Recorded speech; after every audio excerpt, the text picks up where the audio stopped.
За ингээд тоглолт эхлэхэд бэлэн болсон Гавигийн дүлгөөн Онлбаатарын Инкватор гэсэн тамирчид бөмбөг төлөө өсөрсөн эхний тоглолтоо SJFC-с ирэхээр боллоо.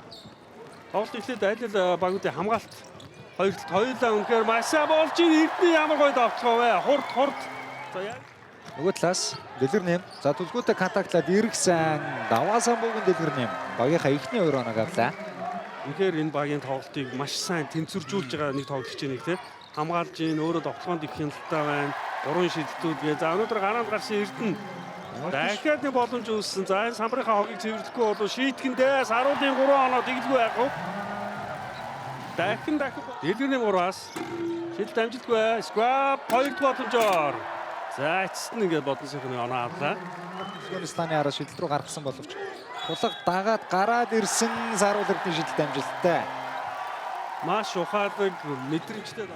За баруунда нэвт дээрээ орсон Карники өдөөс тоглох амжилттай. Бэлэн болсон байна. Үлзий уршигын хамгаалалт их тун дарамтыг өгöd байгаа. Тулаг 45-аар гаргасан Ананд шууд явуулсан. Ариун болдын Ананд. Багийнхаа ихний 3 оноо шидлэг зориулж унгаалаа.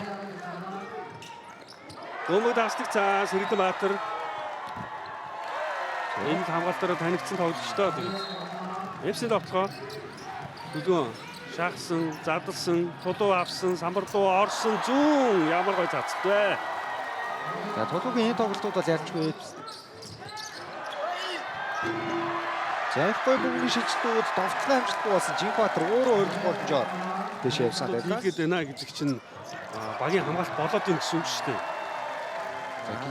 За мөрөндөө за гаард нэр бөмбөсөн гаард 2-ын голоор зүсээд орсон довтлон амжилттай. Тоглож тийм ашигтай биш баха зүгээр.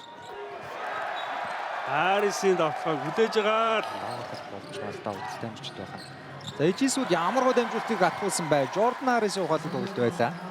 Алил багийнхнууд анх удаага финал тоглож үзэх эрхийг тоглож байгаа шүү дээ. За тэгээд одоо цаашдаа анхны сонирхолтой байна л да. Одоо сагсамжч маань тэгээд за түлхүү их гоё иргсэн Инкваторгийн удаа харагдсан. Нөгөө талд бол бодсон хувьд 3 оны шилдэг орлогууд маш тааруу орлогууд өнөөдөр их олон байлаа. Анандын гоё ялгалт байна. Довтлон амжилттай болсон. Хайтан step back хийгээд 3-аас шийдсэн Ганагийн шийдэлт амжилттай. За яг л хийдэг юмыг нь өөрийнх нь үүдээс юм. Скрап 2 хамгаалагч өрдөр татсан. Касенс хангалттай шийдэх орон зай үүссэн. Неваркус Касенс багтаа 7 оноо дэргүүлэг авчиж өглөө. 7 зөрөөд бөмбөг алах төгсөн Касенс. За энэ довтлогыг алдах юм бол Нэвсэс завсарлаг ойрхон болов да. Касенсийн довтлогын амжилттай болж байна. Голыг хийгээд байгаа хамгаалагчаасаа сарч чадаагүй дүлгөөн шидэлтэн дээр гарсан да. Одын зай шидэлт амжилттай болсон. За Касенс нэг удаагийн анхааруулгыг өгсөн сая. Зүрх бодонсын довтлогоо Касенсаас ямар гоё дамжуулт ирсэн бэ. За Инкватор Демаркус Касенс гэсэн энэ 2 тоглогчийн биш тоглож байгаа шүү гэж одоо сэсрүүгээ дарамтлж штэ. За үлзий урших завсралгын дараачаас довтлогыг амжилттай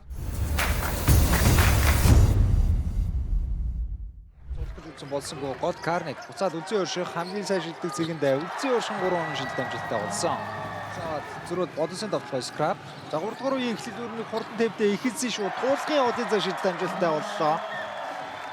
Өөр бодготал өдөө эрхийн хүлээгээд зогсоолсон шүү дээ. За Инкватор алдаа болсон. За бүр шилдэг тооцож байгаа юм байна. Нэмж шилдэг Гавигийн дөрөв байна. Нэмж шилдээр наадсан өмнөлөө төвчл Карник 2 дахь боломжийг үүсгэсэн дүлгөөний довтлогын амжилттай болсон энэ удаа Демаркус Касенсийн алдаа болсон. Тэнцүүлэх боломжтой довтлогоо FC-с Харис хангалттай зай гараад ирсэн орж ирээ шууд явуулж байгаа юм байна. Жордан Харисын шилдэг амжилттай болсоор 44 дээр тоглолт тэнцүүлж байна үзэгчтэй энэ үед үзэж байгаа юм байна. За сэдэн сүүлдгээд одоо дасгалжуулагч арч бас ажилласан. Монгол Улсын ШО-гийн дасгалжуулагч FC 8-д орсон онооны араас эцэст нь боднос ямарч байсан оноо авсан үлзий 3 шилдэг амжилттай. Түл алдсан дэлгэрний буцаад Касенс руу гаргасан Карникийн гарыг давуулаад явуулсан Демаркус тэр дор хариуг нь өгж байна. Өндөр байгаа.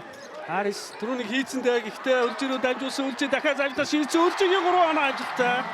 За одоо л нэг ордонч ус хөгжөөнд дэмжигчэд хичнээн одоо үсгэж байна. Үлзий урших энэ цэгээс нэг хийцэн байгаа. Ямар хүнд байдлаас явуулж ба. Мегамор зүрэнгийн үлзий урших. Өдөртлийн MVP болж исэн тоглогч шүү дээ. Хариу довтлогоо Касенс 3-аас. Касенс өнөөдөр мөн 3 шидэлт За Ханадов дээр Сарес бөмбөгийг авсан буцаад үлзий 45 дээр шилжил рүү гарч байгаа юм байна. Энэ удаа Анандын гарыг дагуулсан үлзий өших. 4 дараас 3 онооны шидэлт. Жишээ нь флаш тоглолт үзүүлдэг. Ийм тоглогч. Скрап зүүндээ дайрсан тоглоом амжилттай. Скрап хоёр хамгаалагч Станы араас солигдохгүй дагаад гараад ирсэн. Сайн хамгаалт болсон. Тулуи баруунда яваад орсон тоглоом амжилттай. FC хамгаалалт маш сайн болж гинөө. За ямар нэгэн дөрвтэй бөмбөний шилжилт товтлооны зохион байгуулалт бол харагдахгүй байгаа. Гэхдээ хувийн ур чадвар гэдэг нь байгаа юм байна. Авхан нэрийн дулах дээр хамгаалж байгаа Батбаяр үлзиг эсрэг Батбаяр товтлог хоронцоо байсангүй дэлгэрний майрын энэ үед ахтаа оролт хийгээд ямар холоос алахгүй 3-аас алхаад түнээс солиод Виктор бол ямар гоё явсан бай тулуу алтантаа оролт завж руу гаргасан Мугайрын 3 шидэлт амжилттай боллоо 63. Ний тоглооны оролцоо Тий, хоёр тоглолтын ч гэсэн маш цөөхөн тоглооны орлого хийсэн. Нөгөө талаас Jaden Scrap 3-р үеийн сүүлийн баазартай зэрэгцээд явуулсан шидэлт амжилттай болсноор Сэлэг Бодонс аль баг нь авах үедийг олж мэддэг. 10 минутын сагсан бөмбөг бидэнд үлдлээ үзэгчтэй. Дахиад Scrap-ийн ямар өндөр төвчний тоглоо вэ? Үзье. та шууд явуулж байгаа маань үзэн өршин шидэлт амжилттай болсон. Дүүлгөөнийг хаших хүн хинч байсгүй гадагтаа тоглох амжилттай. Сэгсэн буцаа задсан. Төвлөр алхантаа оролт хийгээ төвлөрийн 2 оноо. За тоглох амжилттай болсон. Энэ тоглолтод ихний орлогоор оноо.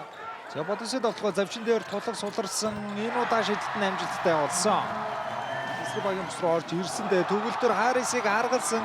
Дэлгэр нэмд ямар гоё дамжуултыг үлдээсэн бэ? Сид базрын төгөлдөр. Доошоо өгсөн дамжуулт дөлгөөний довтлогоо дуутсан араас нь Карник нэмээд ямар ч байсан оноо авлаа.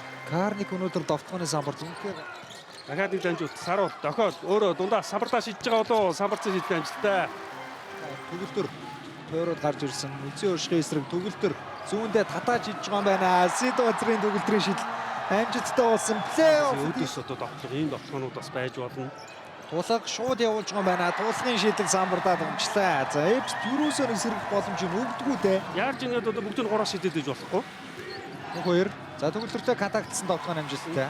Газын сурагшаа бүтэлбай туулсан дамжуулт эзэндээ ирсэн Батбаярын тоглоом амжилтгүй болсон. Дэлгэр нэм бие үчир илүү байна. Урд дахиад нэг тоглолт сул гарцсан. Тэр нь Батбаяр энэ удаа цацалтай ажилтаа болгосон. 20 онооны зүрх өсөж байна. 3 тоглолтын бичлэгээ сайн үзэхтэй. Сүүлийн 2 тоглолтод юун дээр алдав, юу болсонгүй. За Тулуи түн дээр хамгаалтыг хийж байгаа. J Scrap татаад явуулсан. Scrap-ийн шидэл самбардаа тоглолоо. За тэгээд Scrap Ямбал тайлбараа яваад орсон хүчинд үсгэж байна. Тэгэд хувийн оноо 35 байгаа өөрөө дэд оног авчиж гэнэ үгүй. Маргал 3 оноо шидэлт амжилттай болсон. За энэ жилийн рүүки тамирчин плей-офф ихний оноогоо авч байна.